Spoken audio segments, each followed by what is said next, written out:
Hello, my name is Manickassamy Neasan, and in this video I will explain how I use my references in my essay and which specific parts of those references were cited.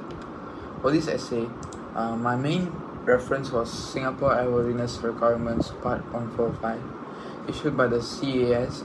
This document governs the approved maintenance organizations in Singapore, which makes it the most appropriate and authoritative source of my topic.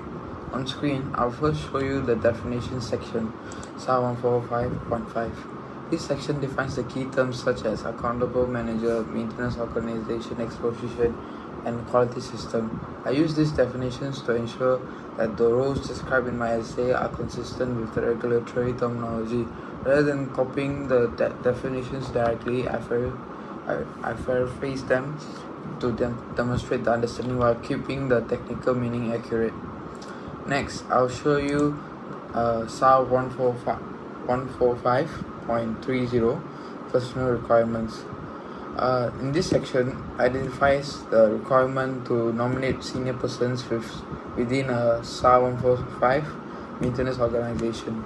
I use SAR 145.30A to support the discussion of the accountable manager's responsibility for overall regulatory compliance, and SAR 145.30B to explain the quality manager's responsibility for monitoring the quality system and having direct access to the accountable manager.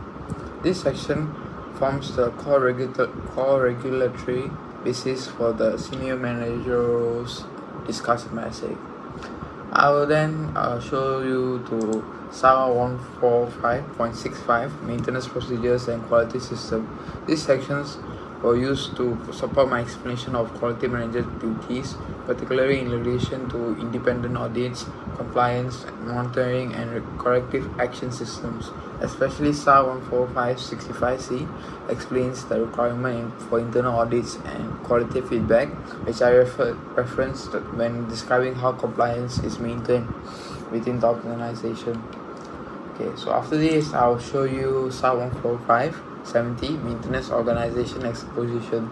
This section explains what must be documented in the MOE, including names, titles, duties, and responsibilities of the senior persons.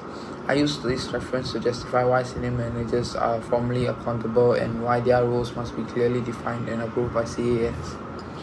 To support practical implementation, I'll also show the acceptable means of compliance documents. First, I'll show you AMC 145.30A, which provides the guidance on senior persons such as base maintenance manager, line maintenance managers, and workshop managers.